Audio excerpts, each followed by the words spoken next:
This the year of the blacksmith.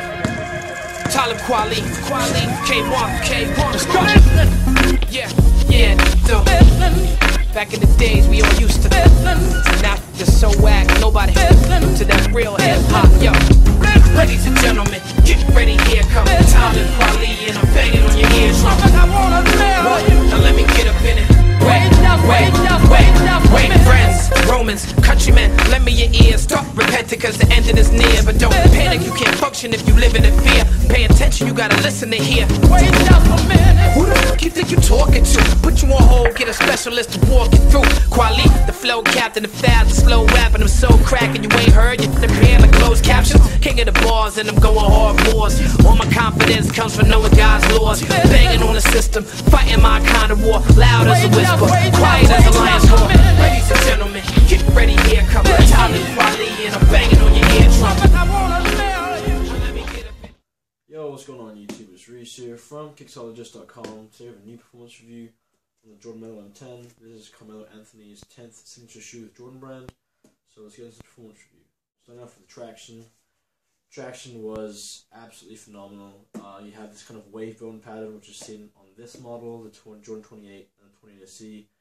It uses soft pliable rubber, really aggressive traction. It just bites the floor in all court conditions. The chemical compound used is pretty similar to the Kobe 9s, so you always have that squeak on most courts.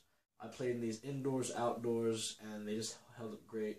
Definitely wouldn't recommend them outdoors. In the footage you see me playing outdoors, and that was because I had no other hoop shoe and the gym was closed indoors, but they held up fine. But traction was just A1. Moving on to the cushioning setup. The cushioning setup is the Jordan flight plate system. Again, similar to the 28 and the 28SE.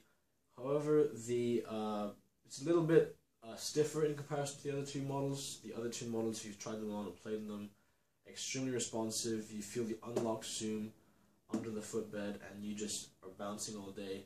These, you definitely do feel the responsiveness after you break the cushion in. The fly-along carrier is pretty stiff, which needs a solid breaking time along with the rest of the shoe because the materials are that much more sturdy. You do have the unlocked zoom. Unlocked zoom pretty much just right under the traction pattern. So once you break the cushioning in, it's going to be A1. So again, breaking time, it'll be quite a few wears, but once you do, you'll definitely feel the responsiveness. Amazing bounce, and you have great impact protection with a zoom bag in the heel. So cushioning, again, top notch in this category. Going to the lockdown and fit, this was another attribute which the Melo M10 was excellent in. As you can see, the upper is composed of this, it's kind of a Durabuck, so it's a premium quality material. So again, it does take a bit of breaking time, but as you can see the way it's designed, it has these kind of indents which allow flexibility, and these indents actually help wrap the foot into the footbed, because once you tie these up, these individual wings kind of wrap around like a little glove around your foot.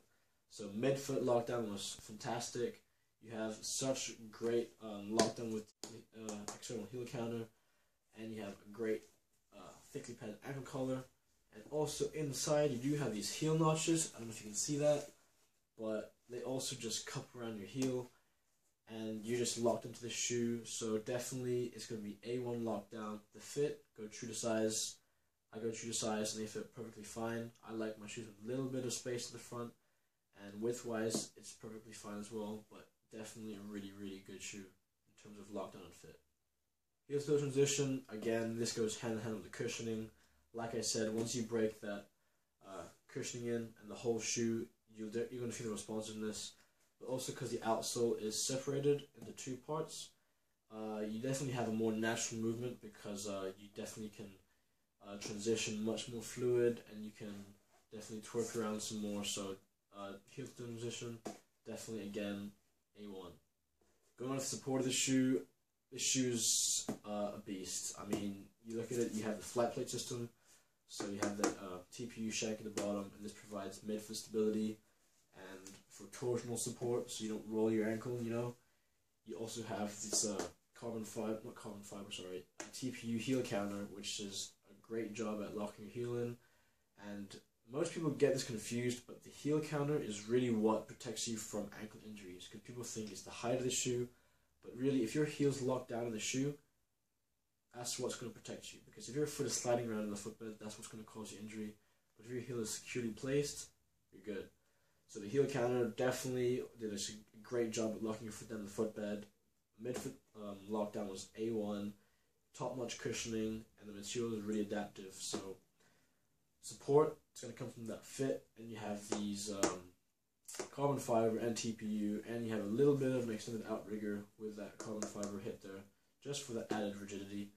Definitely the support was A1, really happy with it. Going to the durability of the shoe, the durability, again, it's just really well built shoe. I always call this a beefier version of the 28 or the 28 SE, because aesthetically they look pretty similar, but they just have much better quality materials in my opinion. The 28 SE kind of uses kind of like a hyperfuse kind of synthetic, and it's thin, it's lightweight, and it's a good upper. But this one just uses a Durabuck, and it's got a nice nylon inner booty, and it's just got, like, I don't know, just the material just feels so sturdy and stiff that you can play these for like years and they're gonna hold up great. The only downside of durability is just the bottom. Traction will wear down if you wear these outdoors for bowling. And another risk is you might end up popping the unlocked zoom, because the zoom bag is literally sitting right above the traction pattern. So definitely wouldn't recommend outdoors. If you play indoors, you're going to be fine in terms of durability. These can definitely take a beating, and they look amazing. Just the outsole is the one problem in this category. The ventilation, I've been praising this shoe, but ventilation is the one downside of this sneaker. It pretty much sucks. As you can see, there are perforations in the shoe. As you can see, all these perforations along the medial and lateral side, they're there, but they don't really form as you'd think it would, because it's been covered with a nylon inner booty inside. So when you sweat, all the sweat's being trapped within the inner booty, and it's not being perspired out and producing airflow. So ventilation pretty much sucks in this shoe, but for me, it's not a big problem, so I can live with it. But if you're big on airflow, you might want to try these on, or maybe go for a more breathable option. Alright guys, overall, this shoe is just an absolute beast on court. I think people are sleeping on it. Everyone's been saying, oh, I know the Melo M10s aren't that good, but I don't know what they're talking about. This shoe is amazing on court. It's just such a good performer all around. Great traction, great fit, great materials. I think it looks amazing. So I'm really glad I picked these up. I love this bread colorway, you know, it's really kind of like a Chicago colorway. Anyway guys, it's going to do it for the review. I hope I've given you a good overview of the Melo M10. It's sitting on shelves, and I'm pretty sure it's going to be on sale, so definitely go pick up your pair. They're usually about $165, but I'm sure they're on sale now by this time. But excellent performer.